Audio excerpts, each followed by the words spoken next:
right? Nobody's ever been like, dude, look how beautiful that cry face is. That doesn't happen. That doesn't happen. This is going to be problematic for Aaron Rodgers. It's going to be problematic for the New York Jets, and it's probably going to be an issue for RFK Jr. as well. I'm okay with anybody having any opinion they want. I'm even okay with people expressing that opinion. But when you express these opinions, if people want to disqualify you from other things because of these are the opinions you have, I will not be shocked by that. I have said plenty of things in here that people think are distasteful, disgraceful, whatever the term is. And occasionally they would be right about it. I think telling parents that their kids didn't die is on a whole nother level. Be able to do it, different conversation. Should be able to do it, different conversation. Much like my view on legality on things. I don't think I think prostitution should be legal. I think being a prostitute is a bad way to spend your time. I just want people to be able to spend their time the way they wish. I think some drugs should be legal. It doesn't mean I think that you should be doing them. I want you to be able to do what you want. What I want then is for people to say, I don't need a law to prevent me from doing things that are bad for my environment, bad for my life, bad for this, bad for my kids, bad for that. I want you to be able to have restriction without needing the government to put up bumpers on the alley for you. Yes, things should be legal. We shouldn't just take part in them because they are legal. Sometimes people try to like lock me in and like say, look, you're an idiot because this. It's like, no, dude. I think you should be able to jump out of a plane for recreation. I think it's foolish to do it, though. Don't blame the station. We expected you to cancel him by now. Well, my horoscope said that I shouldn't assume responsibility for anybody but myself. The Stansberry Show on Rock 106.9. Next hour, we'll take a look at online influencing and how it's changing. We'll get there here. We have been talking about Aaron Rodgers. He's been the speculation pretty high that he could be the running mate for Robert RFK Jr.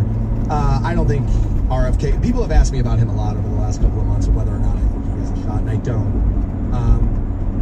And it's just because I don't think a lot of third-party candidates do have a shot. And that's the part I don't like, personally. This country is based on how many options you have and how many choices you have and the freedom to pick this and the freedom to pick that. And then, like, what they tell us is one of the most important decisions we'll make comes down to two different people. Like, it's just, that's never made a whole lot of sense to me. And I also think, look, these are popularity contests. We have to be, at least that's baked into it, right? There's something about RFK Jr.'s voice that I don't think is going to be very helpful for him. Beyond that, he doesn't really get to bank on the Kennedy thing either because, like, the family kind of doesn't like him. Like, they're not wild about him. So he doesn't even get to bank on the Kennedy, which is, like, America's royal family, or was for the longest time at least. And so I don't think he gets that angle either. It's funny, man, because, like, for about 6 months, people have been telling me, he's just going to take the fringe losers. It's like, well, actually, the data tells us he's taking the young liberal vote. Because you got to understand, right? Biden really was, President Biden, let's show respect to the office, wasn't like an extreme leftist. He was a Democrat. But see, this is what they wanted. We know this. They wanted a guy they thought could get elected, and they were hoping to prime the pump with Kamala Harris. And then they were going to say, look, Joey's getting a little old, but with Vice President, look, she's killing it. She's going to now this is who we're going to run next time. But even their side of the aisle can't stand the woman. Like, they can't stand her. And it's because she says things like, yesterday was yesterday, and tomorrow will be yesterday tomorrow. And, like, you know what I mean? Like, she's an idiot, right? And so, like, and that's kind of been figured out. And so now they figured out, like, oh, my God, we're kind of stuck with Joey. Right? We're kind of stuck with Joe. And so that was the plan. They were baiting the hook, and they were going to get him out of the way, and they were going to run Kamala Harris, that's why I was like, I don't like this ticket. I like the idea of priming the pump. I thought they did it with a bad candidate. So I was like, all right, I'm out. And I voted Joe Jurgens. And so what's happened now is a lot of like the younger left vote feels disenfranchised by Joe. They don't really feel like he is all that representative of them. So a lot of them are looking for the alternative candidate too. Now, are some people on the right that, you know, people are going to call conspiracy theorists and all that, do they like RFK a little bit too? Yeah, I don't think either group is big enough, even if they come together, to catapult him over one of the two major candidates. I don't see it that way. I don't. As a matter of fact, a daily listener of mine says, we were leaning Kennedy, her and her husband were. But if he makes the arrogant wackadoodle his running mate, I am out. Now, I'll tell you what's interesting about that statement. It's her view. She's entitled to it. I don't think it's all that nuts. But what I'll say is, there are so many people who heard me say that, who went, she thinks Aaron Rodgers is the arrogant wackadoodle? Like, a lot of people are going to think that about the top of the ticket, right? I don't think most people vote bottom of the ticket either. I think most people vote top of the ticket. That could change over time. Plenty of standards in a lot of other areas of life have changed plenty, so that could happen. I don't think it has all the way happened yet. And I don't think Aaron Rodgers gets RFK Jr. anybody he doesn't have. I think all three of these candidates kind of have this problem right now where it's like, dude, you got who you got, but there's no reach across the aisle appeal to you at all. None of them. Right? They all got their group, but nobody, it doesn't seem like any one of them can get the person who's like, who do I go with? Who do I go with?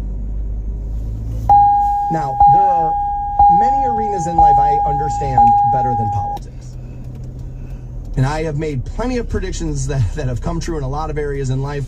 This one, not always, my strong suit there, but that's what I see happening. And I honestly think the Biden administration is in a little bit of a jam right now because I do think they wanted to move off of Kamala Harris, or onto her rather. I do. I think that was the plan. I think it was obvious when they put the ticket together. Now they understand they can't really have that plan, and they kind of want to go, well, if it ain't going to be her, maybe Gavin.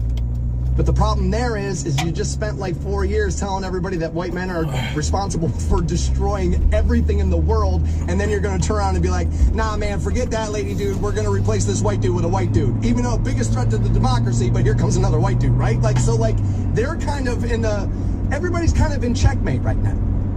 And it's going to be interesting to see how they all maneuver themselves out of that. Right? It will be very interesting to me to see what happens. There's a guy I communicate with all the time, a listener, every day during the show, and even sometimes after we'll communicate. Dwayne and I are buddies, and we have both said, man, there is so much time left between now and then for any one of these people to completely S the bed and ruin it for themselves, right? Feels like Trump got a little bit of a win yesterday with 3 of those counts in his court case being dropped, and they had underlined the part where they felt Fani Willis was lied. Was the word widely reported, even from the media that does not like him, though it was widely reported yesterday, she lied. So that felt like a little bit of a win for him yesterday, enough to catapult it all the way.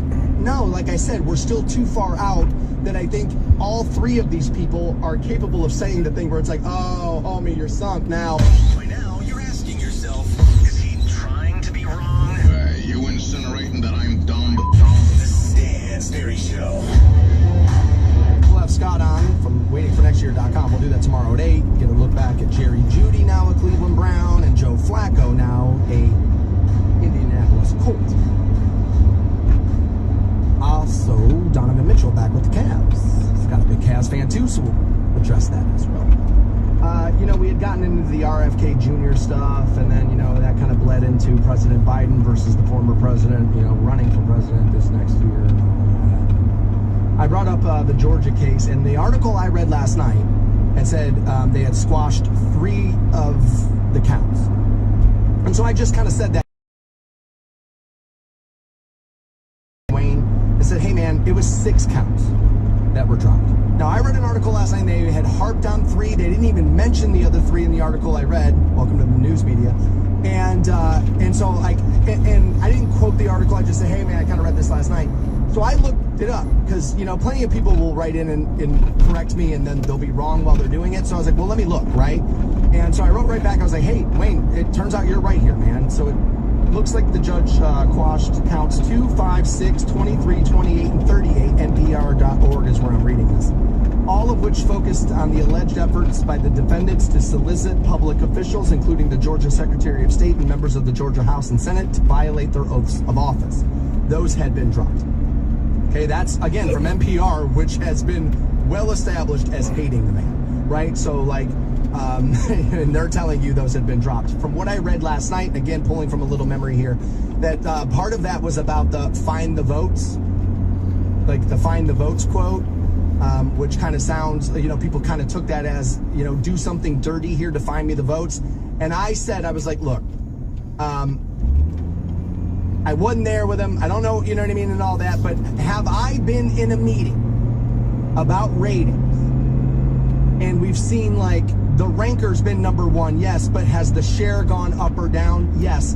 And have I been in the meeting and somebody has said to me, find me those shares? Yes. That does not mean go door to door and pay you to listen, right? Now, again, what my boss says and what somebody running for president, and like those are different things there. But I remember saying, I was like, I don't know if that one's going to be the smoking gun gotcha thing, right? That's all I had ever said. I was like, that doesn't feel like a smoking gun to me there. So Wayne's right here as I'm reading from NPR.org. Like I said, it was 6 counts. That's interesting. The article I read last night only referenced the 3. I appreciate you. I say it all the time. I don't want to be right. I want to get it right. And like, that's, the big goal there. So I appreciate you being on board this morning, Wayne, and setting me straight on that. All right. Online streaming has become a way a lot of people make their living now. And I can't knock it, because what they're doing is my job, and I've made a good living at it. So let's not reach success and then pull the ladder up behind me and allow nobody else to come through. But I've talked about this with other radio hosts off the air, and one of them has told me many, many times he feels terrible for anybody who's going to rely on the algorithm to make their living because of how up and down it will be. Everybody's streaming something now, and so if everybody's streaming something, who are the viewers? I mention it because a Twitch streamer went on her feed Twitch is like, it started out as, hey, watch me play these video games and this is how I'm going to influence. And I know kids are laying around watching other people play video games, so damn. Yeah, you gonna lay around and watch other people play football, or are you gonna go play? There you go. Right? So like, there's that argument. So this woman has people watching her feed, but what are they not doing? Subscribing and paying. Well, of course not. Why would they? The feed's there. They can see it. They're not just going to pay just cuts. So she then decided to go on her feed and lecture her viewers. This was her crazy take. It doesn't really matter how much money you make or how much money you have. That's really the thing. Because I'm not asking you for a large financial contribution. Doesn't matter. You're asking me for my money is what you're asking me for. And so what we're going to want to know is, what do $20 is quite a bit of money. Like how she tried to lie there, like, look, I'm one of you. $20 is a lot of money. I'm one of you. Let's make sure they don't get mad at me for my view on money. Let's make sure we all stay friends with the subs. That's right. And make sure we stay friends with the audience there. Yeah, I can spot that one, young lady. Your boy kind of knows that trick a little bit. Yeah, we do. Nice try, though. Nice try, though. I've been in this a little while now. $20 is, you can get a full meal for $20. And the difference... You can? I mean, wasn't Five Guys just ripped apart all last week because it cost $26? Okay, whatever. It's of $20, and eating a meal is in that $20. Like, that's where it is. But a sub is $5. At maximum, in whatever your currency is, it's maybe $10. And it doesn't matter how broke you are. If you have time to watch Twitch, you have $10, truly. Well, couldn't I flip that argument around on its head and say, if you have time to watch Twitch, it's why you don't have $5? Right? It's not people who lay around and don't do anything all day who have the money. Like that's not the reality. If you don't have $10, you probably don't have time to watch Twitch because you should be working. You should be trying to earn money. It's not a ton. You should be working. You should be trying to earn money. It's not like a ton of money. So being like, I'm broke, I can't afford to sub, that doesn't really track. What you mean to... There it is. That doesn't. Now I get to look down my nose and say this obnoxious phrase. And that's how I kind of position you on being on the wrong side, right? Like, guys, that doesn't track. And now I got you on the opposite side of the argument where I'm right and now you're wrong because that doesn't track. to say is, I'm so irresponsible with my money, I can't support the entertainment that I enjoy. Or I'm so responsible with my money, I'm not throwing it away willy-nilly. Hey, so let me teach this young lady a few things about the broadcast industry. Just because people take part in what you're doing does not mean they enjoy it. You know how many people listen to me every day because of how much they hate it? A good portion. Now, I don't care because I get paid to collect the ears. Whether they're happy or negative ears, I got the number that the company's looking for, I'm good. But plenty of people stop by because they hate you, not because they like you. Beyond that, plenty of you do like me. How many of you are just like, dude, I don't know, I'm on my way to work and whatever. You talk about something I find interesting today I like you. If you're talking about something I'm not interested in tomorrow, I don't like you. Isn't that really where we're at? She's upset because, again, I've been telling you, everybody tells you about how these people are making all this money. No, Kai Cenat is making money. The rest of people who are streaming, this is the reality. And that's cream rising to the top. And that's been true in every industry we've ever had. The bottom is falling out of this stuff a little bit. She's upset because we were told the future is female. And when you look at influencing, it kind of is. What do you mean? Well, I'll tell you what I mean. A man can post the same thing a woman with big boobs posts. Who gets better reaction? The woman with big boobs. She does. Now, some of it will be hate. Shut up, you big breasted bimbo, blah, blah, blah. I'm such an alpha, I gotta yell at women on the internet. That's how alpha I am. They get that. But they get plenty of dudes like, you know how many great golf influencers I know that give great pieces of information out every day and they get like 10 responses? But Paige Spiranak now. Just slaves. You know why? She got a thin waist and huge natural boobs. And by the way, why Paige is tolerable is she's not like, it's not all about my looks. I pay attention. No, Paige tells you, I tried to play LPGA golf. I was good, not great. But God gave me all these assets right here, baby, so we're going to get paid with them. That's why she's all right. She owns it. You think most men OnlyFans creators are making the money a hot woman's making out there? No. That's how the future is female. But this woman who did this is not ugly. But she's not good looking either. She's what we would call an NPC, non-playable character. She's just kind of one of us. She's kind of like a person, a regular person. And a lot of these people are finding out, dude, that pay for pretty has been a thing in entertainment forever. Why do you think I'm on the radio and not television? Because I look like this. I got the ideas, I got the game, I got the points, I got all that. What I don't have is leading man face. So get your ugly ass on the radio where your ugly ass belongs. He was the most hated man in America. And then Kanye came along. Thanks a lot, Kanye. The Stansberry Show on Rock 106.9. Welcome back to the Stansberry Show. Find me on your favorite socials, The Stansberry Show. I see people are giving Bob Saget's widow some grief because she went out and started dating again. Now, she says on TikTok that she waited 18 months after the comedian's death to start dating again, and most people have no right to comment on that.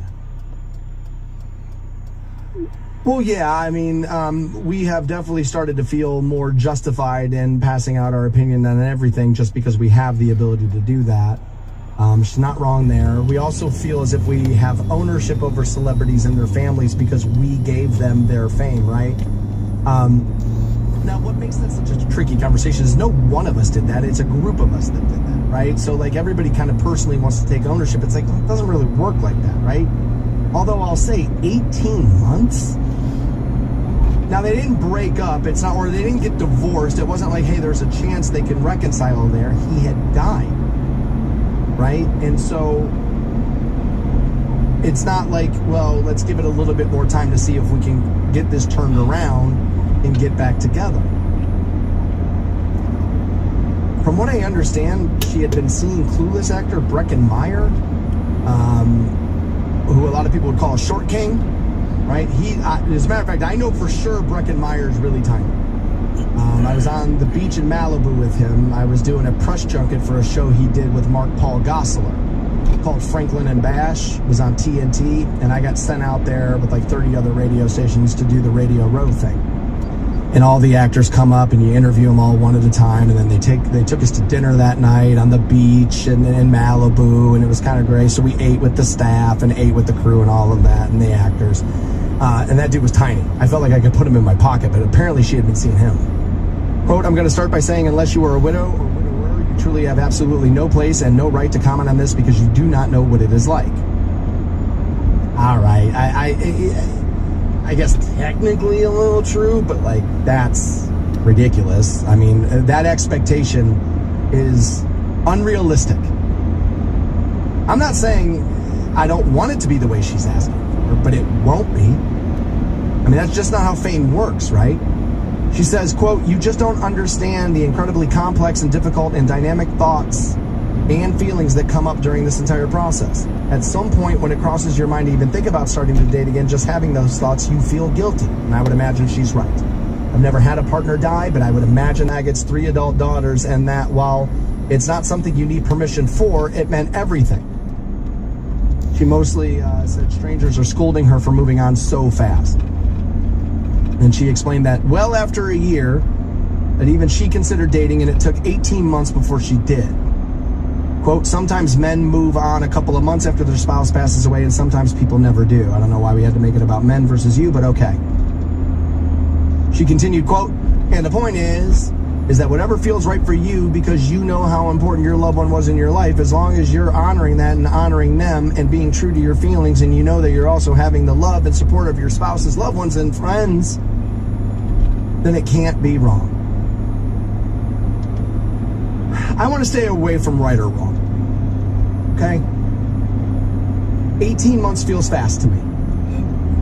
Never been married. And I haven't had a partner die. I understand moving on. Because I think sometimes you could be in a danger of,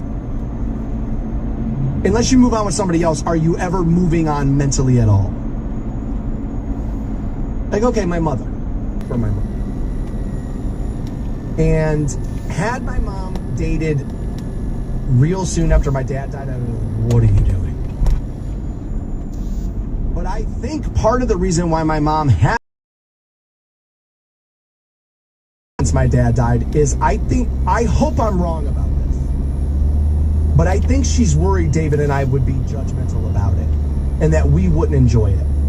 I think she's worried that how much we loved and respected our father and that we hold him in a very high esteem, that she's worried she'd sully that somehow.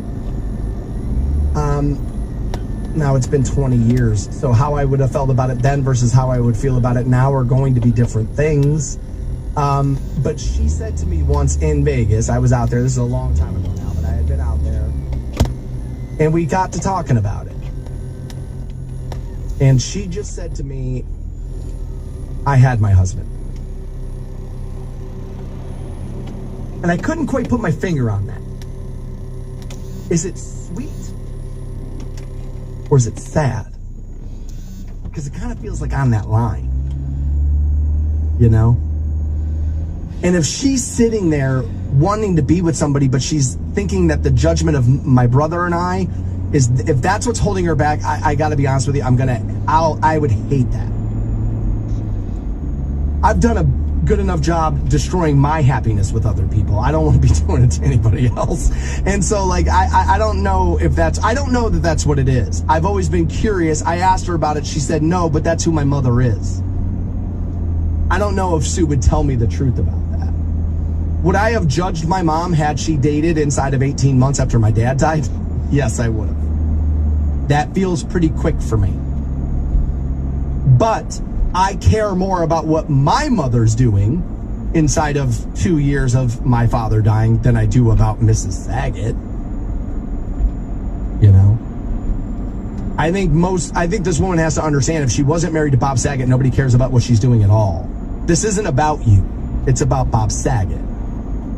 Fair or not, that's what comes with dating somebody who's in the spotlight. Your life isn't yours. It becomes about the person you were with. Your life is just an extension of his. That's it. Fair or not, you're not your own person anymore. You're Bob Saget's wife. And that's true forever. It's not fair. But life isn't. Life isn't. I've been saying I think this is why more and more people are going to turn off comments on their page. Because they're sick of the judgment from people who are not walking miles in their shoes, who do not know them. As a matter of fact, I've been watching The Last Dance again with Michael Jordan. He said in there, man, when you start out, it's nice to hear people say nice things about you, but once they put you on that pedestal, man, then you hear all the hate. And it makes you want to pull back. It makes you not want to expose. It makes you want to not give everything away. It makes you want to protect yourself all the more. And when he said that in that television interview, we all would have watched that back in the day and went, yeah, dude, I get it. Now we'd be like, dude, get out there. Oh, part of the job. $38 million, you can't handle the online hate? Sissy, poverty franchise. That's what you get with the bag. Because we all want to say hateful things. We don't actually think any of that's true. We just want to get them thumbs going, man. Back to the Stansberry Show on Rock 1069. Welcome back to the Stansberry Show. We're on Rock 1069. And you can find me on your socials, The Stansberry Show.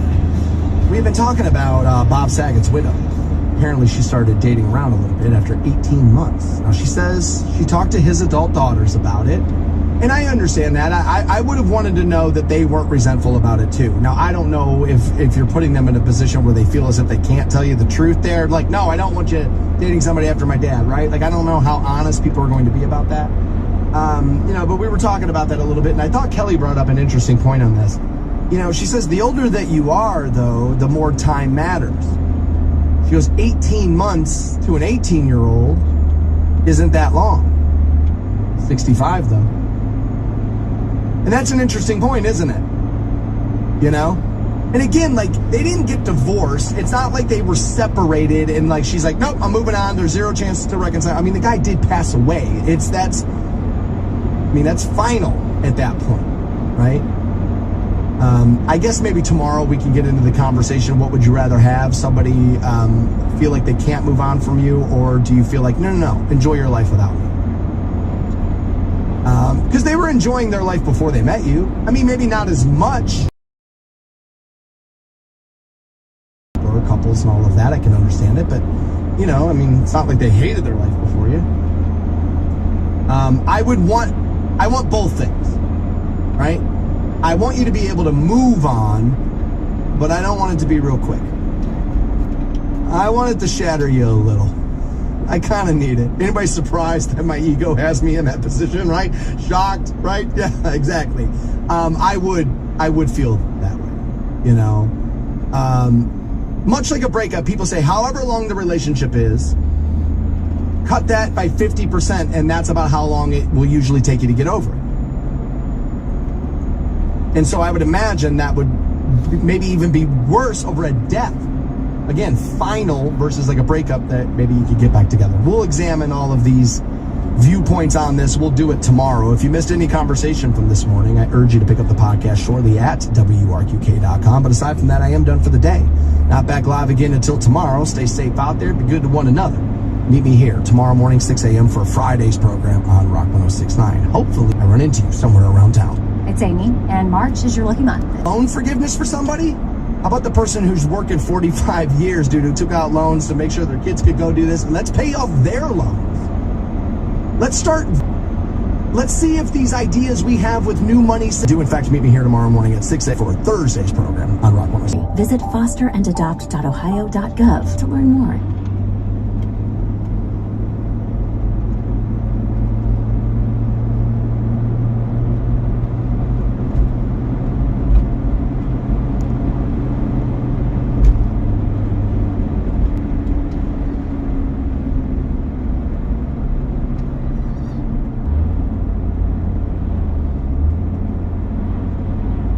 Authenticity can kind of come out of Mike. All right, man. I'll walk that bell one back a touch.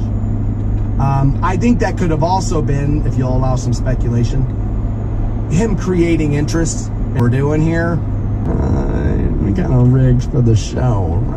I will be closer to thinking they rigged it for Jake Paul.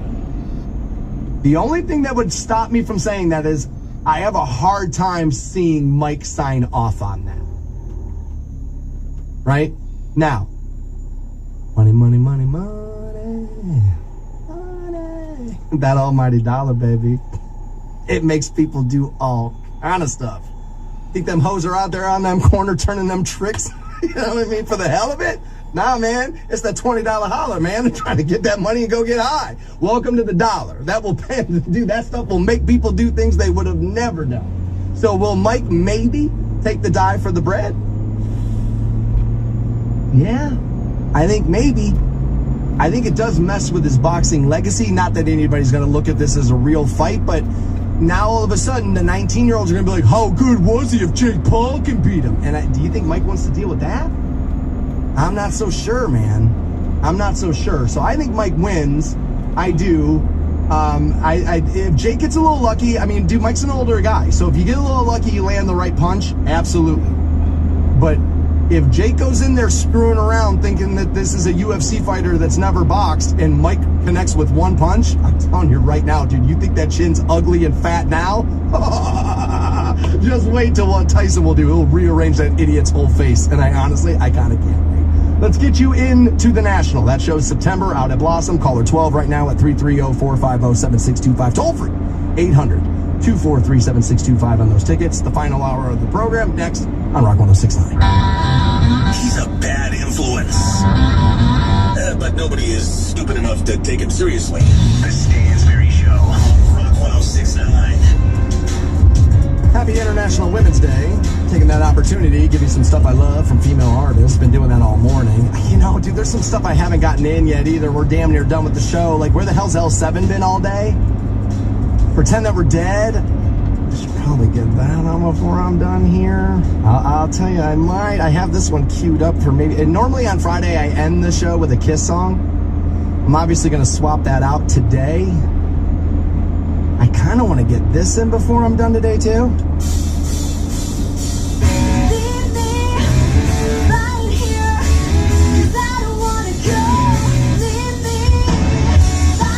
Volcano Girls by Baruch Assault. Pretty good, but then there's, right? Pretty good. Yeah, I don't know. We'll try to figure out what to do with Baruch Assault, L7. There's been so many. I think it's, pretty obvious this morning that, female artists can get a little overlooked, maybe a little underrated. There's just so many. There's just so many, man. You can barely have enough. There's just a lot of them. And now, apparently, there's an idea of joining restaurants together. Dual brand. Where apparently Dine Brands Global, which I guess is the parent company of a lot of the chain restaurants you and I eat at, I wouldn't have known that. But they're the corporate parent of two chains, and they're contemplating introducing the concept. Dual-branded IHOP Applebee's location features a shared back of a house and a combined and blended front of house for the two brands. So essentially, if you're making food for one, you may make food for both. My guess is that you're going to have to, kind of keep, you three over there, you three over here. I've never worked as a line cook in a corporate restaurant. I've served plenty.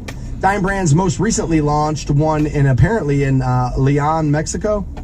That in January, which Payton said represents a compelling opportunity for further growth since Mexico is one of our largest international markets. I wouldn't have thought about that, but yeah, all right, I can see that.